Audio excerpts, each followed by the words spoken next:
Hey guys, this is Danny Boy. So I'm using Liara and James. I think I have to use Liara on this mission. We are doing the From Ashes DLC on Eden Prime. I am trying a bit of an artillery build here, kind of longer range.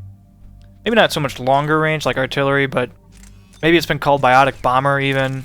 I don't know what the community calls these things, but just focusing more on mid to long range and just powers and whatever, and I will be using the Mattock as my rifle. And yes, I have had much difficulty pronouncing that freaking word correctly. It's pronounced Mattock. I've pronounced it Mattock, I've pronounced it Mattock, I've pronounced it Mattock, or whatever. It's Mattock. Mattock. It must be just because of my regional dialect. I don't know. I've had trouble, but Mattock. The pew pew gun, you know the one. I'll be using Carnage now. Was trying to see if Carnage and Cryoblast, if those things would just work well together, kind of like Incinerate and Cryoblast, but not so much. At these levels, it does way too little damage to set off big cryo tech detonations and whatever. It's a good ability, though. There's nothing wrong with it. It was nice to have to use against armor. Granted, Warp would do the same thing, and Warp's more flexible than Carnage. Warp is effective against barriers and armor, but I don't need that because I have Overload that's also effective against barriers and whatever. I'm using the Mattock. I don't really like the Mattock. I don't like guns that fire faster the quicker you press the trigger. Generally speaking, just semi-automatics like that.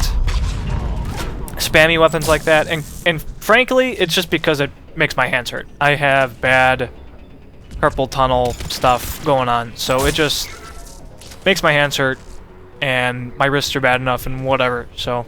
Not that I can't press the button quick enough, I mean I can, I just really don't like to, generally speaking. I also had trouble getting consistent headshots for some reason with this weapon. It just seemed like my aim was off. I don't know what it was. It was just because I did this kind of early in my play session, was still getting back into the groove of things.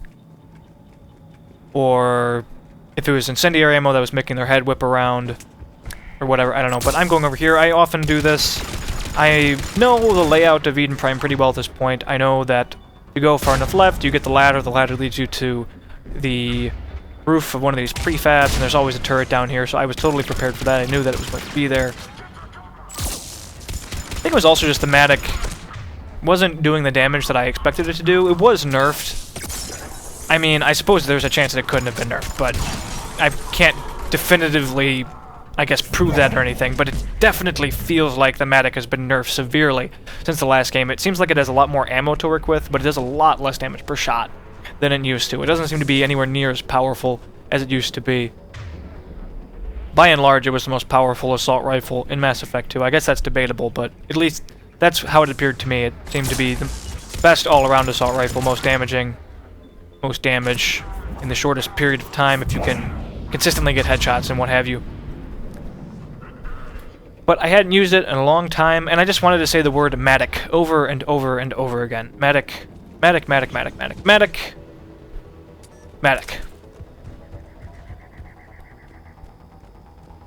I'll be skipping all the random cutscenes and whatever. There's a lot of them here.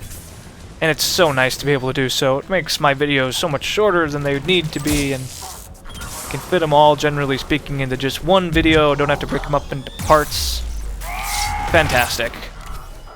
By the way, I talked about in my last episode when we were on Novaria that I will be... You have no head. Doing the Infiltrator next. I will also... I'm pretty sure, I'm like 90% sure as of right now that I want the next series to be just straight live commentary. I don't really feel like I need to do it as post-commentary anymore. I don't die very often. And I know everything well enough now that I feel like I should be able to do fine talking. It does take a bit to get used to talking as you play. I have done live commentary in the past. All of my target practice and live fire series, that's all live commentary. I've done it before, just not in the single player for a playthrough. But I'm gonna try it, see how it goes. I can always just, you know, change my mind. I don't have to do the entire thing live commentary or anything if I don't want to. But it would definitely save me a lot of time, and it also helps because there are times where it's just hard to think of things to say, you know, after the fact, or I might have thought of something when I was doing it, but I just forgot it afterwards, and especially in the longer videos. To this point, I mean, I have done 2 full playthroughs.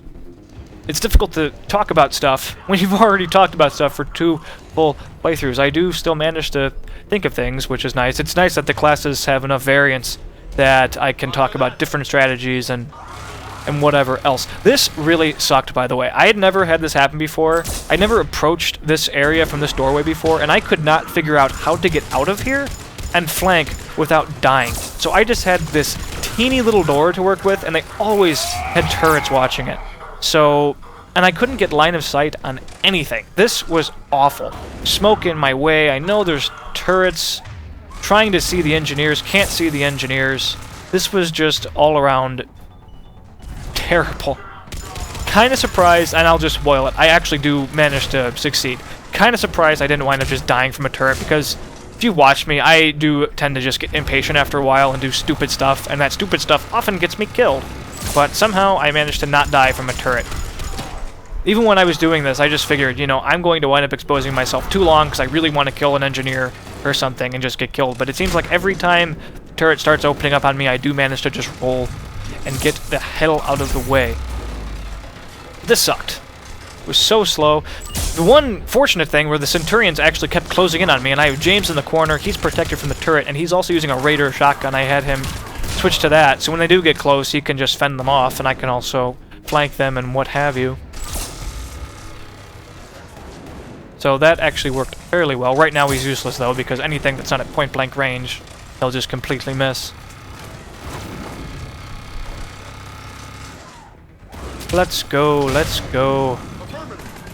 The engineers keep repairing and building new turrets, and I just can't get out of here to do anything about it.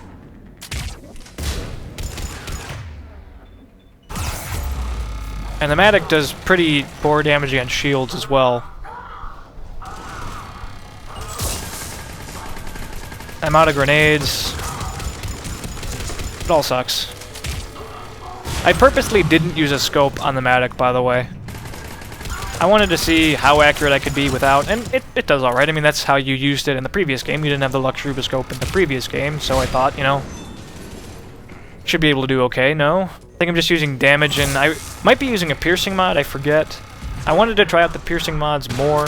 I've been told different things about the piercing mods. It seems like I still haven't heard anything that's really conclusive about them, which, in my opinion, is kind of poor design. You shouldn't make your systems so ambiguous and abstract that players don't know exactly what a given thing does. It should be really clear what anything does in the game. You should not have to go to third-party websites and read threads where people have, like, done math and dug through the game's files, whatever, to figure out what something does. So don't do that anymore, BioWare. You shouldn't. I mean, you should know better at this point.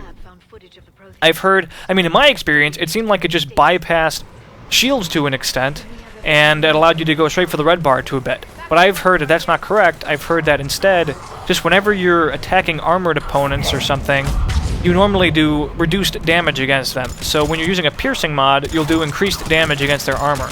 I've also been told that piercing mods work on all defenses, and I believe it says defenses in the description. I've also heard that they only work on armor. So I don't know at this point. I have no idea.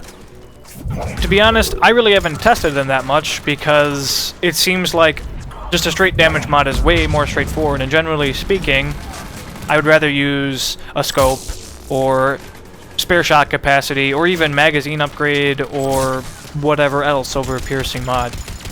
Kind of a shame. Maybe someday it will be made perfectly clear, but I've seen explanations and different places, and nobody has really said anything definitive or proven anything that I have seen. I mean, it could be out there, but I just have not seen it yet. I've heard a lot of supposition. Unfortunately, it's just still kind of up in the air. I do definitely like Carnage against turrets. It is nice for just a burst of damage against turrets. But I think I mentioned before, I could just be using warp.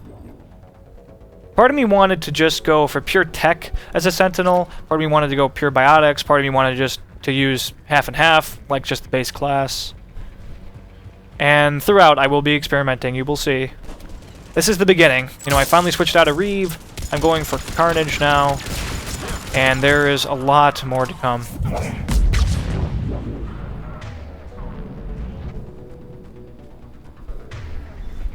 Roger that. All in all, I did enjoy the Sentinel playthrough. I felt powerful. I didn't really die very much. Though, funnily enough, I think the Engineer is probably quite a bit stronger than the Sentinel when it came down to it. If I had just used different abilities throughout my playthrough, if I wasn't ignorant, I mean, I hadn't played the game before, so I did make mistakes. I'd made dumb decisions on my Engineer just for the sake of making dumb decisions and just trying things that I thought would be a terrible idea. Doing them, why not? You know, who cares? Do whatever. That's the fun of it, just experimenting with different things, testing different things. Making dumb decisions, and still managing to succeed despite how asinine it was. And then bitch about it in your commentaries. Win-win for everybody.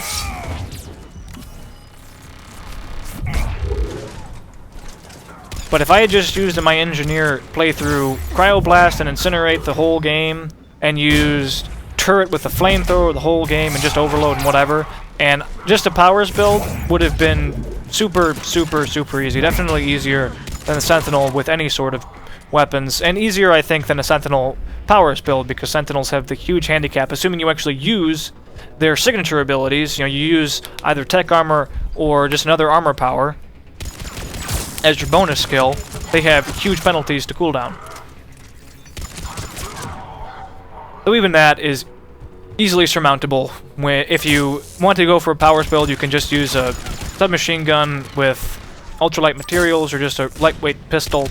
Just make sure you spec for the weight reduction and your passive, and you can still have that 200% cooldown reduction bonus or whatever. So we're done with here. Here is done. Let us move on to there. We are now approaching there. This is just Assault Troopers. And in my Vanguard playthrough, you see that ladder straight ahead? You can just climb up there, go up there, and you have now beaten the encounter. Because you can go up there, nobody can get line of sight on you, you can get line of sight on them, and if they do dare to go up the ladder, they're incredibly easily dealt with. You can just knock them off, or just blow them up, or shoot them in the face, or punch them in the face, or whatever you want to do. Very, very easily done. Even the Atlas mech. You can go up there, the Atlas mech can't hit you, you can hit him. Having a little lag here, it seems.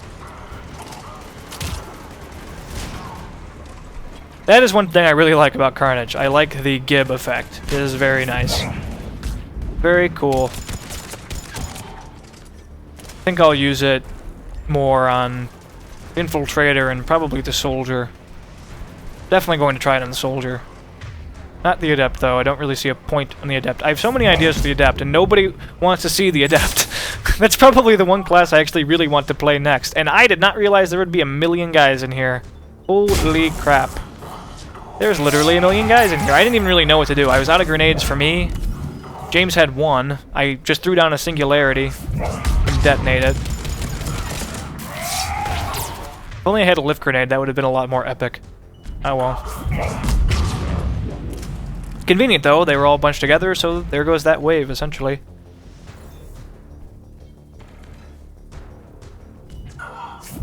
Show yourself. This playthrough, for some reason, has just been cursed with lag spikes. Multiple times I've had to just stop because of lag. I don't know what it was. Maybe I should run a virus scan or something. But I don't think so. I think it's either Mass Effect 3 or it might just be Fraps. And now we have yet another Atlas mech. Huzzah. This one was actually kind of funny. And it was quick enough, so we'll just watch it at normal speed.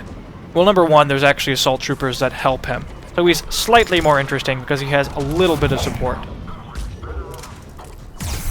But, I mean, it's like 4 Assault Troopers. Who cares? You'd think they would have, you know, done something a little more interesting than that. So, I'm on it.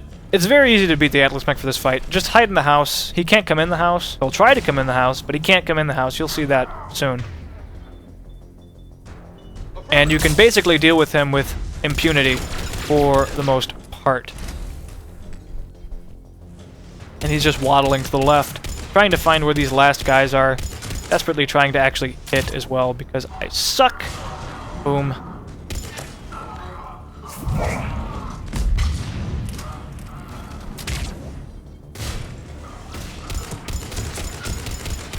Why?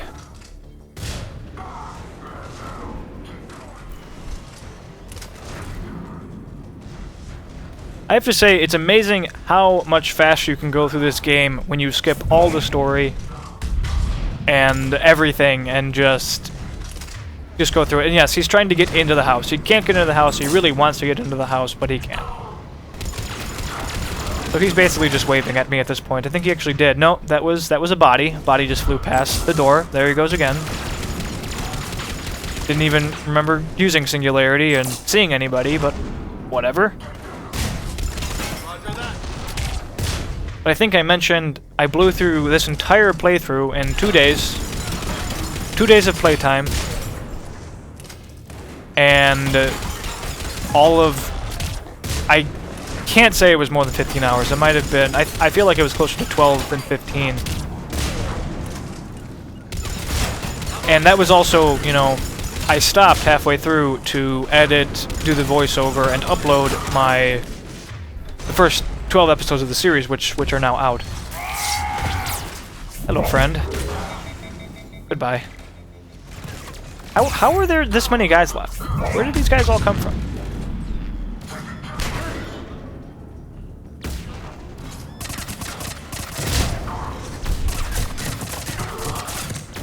Enough.